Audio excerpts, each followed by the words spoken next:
Assalamualaikum warahmatullahi wabarakatuh. Halo, hai. Sebelum lanjut, alangkah baiknya gimana kalau kita kenalan dulu? Karena tak kenal maka tak taruh. Enggak dong. Oke, udah cukup bercandanya. Sekarang lanjut yuk. Hai, salam kenal. Namaku Alin. Aku mahasiswi UIN semester 7 alias semester tua.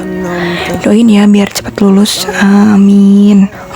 Teman-teman pernah gak sih secara sengaja gitu buat ninggalin sholat atau pura-pura bilang udah sholat ketika ditanya orang tua, guru, atau orang lain padahal ternyata belum sholat? Pernah gak?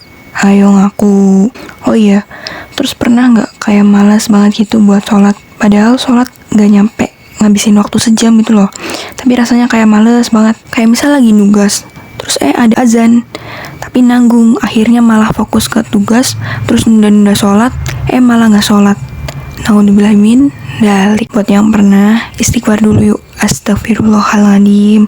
Buat yang gak pernah, kalian hebat banget sih, dan semoga istiqomah ya, amin. Kenapa sih kita harus sholat, dan kenapa sih sholat itu seperti itu gitu? Gimana ya jelasinnya? Gimana ya cara ngomongnya? Jadi guys, tahu gak sih, sholat itu merupakan bukti keimanan seorang hamba kepada Allah Subhanahu wa Ta'ala. Hal ini ada loh di Quran surat Al-Ma'un ayat 4-5, di mana Allah Subhanahu wa Ta'ala berfirman, yang artinya, maka celakalah orang yang sholat, yaitu orang-orang yang lalai terhadap sholatnya. Terus aku juga pernah nonton video di YouTube di mana Bapak Sujiwo Tejo minta Ustadz Dasat Latif untuk membujuk dirinya supaya mau sholat. Dan Masya Allah, cara Ustadz Dasat Latif menanggapinya itu luar biasa banget. Beliau berkata, ketika Allah Subhanahu wa Ta'ala perintahkan ibadah-ibadah yang lain, itu cukup perintah ayat saja yang turun. Allah Subhanahu wa Ta'ala perintah haji, ayat saja yang turun. Allah Subhanahu wa Ta'ala perintah puasa, ayat saja yang turun. Allah Subhanahu wa Ta'ala perintah bayar zakat, ayat saja yang turun.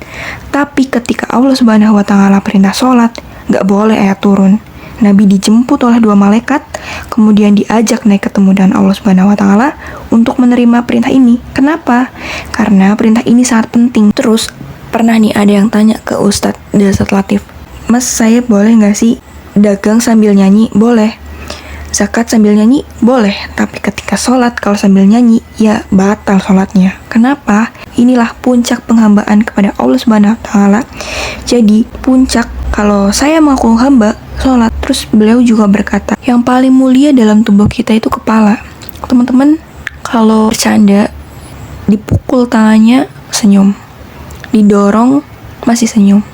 Tapi ketika dipukul kepalanya, ya jelas marah. Kenapa? Harga dirinya di situ. Tapi ketika kita sholat, anggota tubuh yang paling mulia yaitu kepala, pastinya apa coba? Direndahkan, sama kan, sejajar dengan kaki. Nah, jadi sholat itu penting. Bahkan Rasulullah SAW pernah bersabda, sholat itu seperti sebuah tiang di dalam agama. Jadi dari situ kita bisa mengartikan kayak ibarat rumah, tapi tanpa penyangga, tanpa tiang, tanpa tembok, ya pasti roboh dong dan gak bisa berdiri itu rumah. Ya sama aja kayak kalau kita gak sholat, ya udah kita bakal celaka, bakal rugi. Bahkan orang yang sakit sekalipun tetap diwajibkan buat sholat kan. Kalau gak bisa berdiri, bisa sambil duduk. Kalau gak bisa duduk, bisa sambil tiduran. Tentunya ya semua itu sesuai ketentuan yang udah diatur. Bahkan aku pernah baca beberapa quotes tentang sholat. Itu yang pertama ada, perbaiki sholatmu, maka Allah Subhanahu wa Ta'ala akan memperbaiki hidupmu. Jangan menunda sholat kalau keinginanmu gak mau ketunda. Jadi sekali lagi, sholat itu penting dan wajib banget bagi kalian umat muslim. Kecuali kalau lagi haid buat cewek-cewek, ya itulah emang gak boleh sholat. Terus Rasulullah SAW pernah bersabda, yang intinya kalau aja manusia tahu pahala sholat subuh dan sholat asar, maka setiap orang akan mendatanginya walaupun harus merangkak. Berarti kan dari situ kita tahu begitu besarnya pahala dari mengerjakan sholat.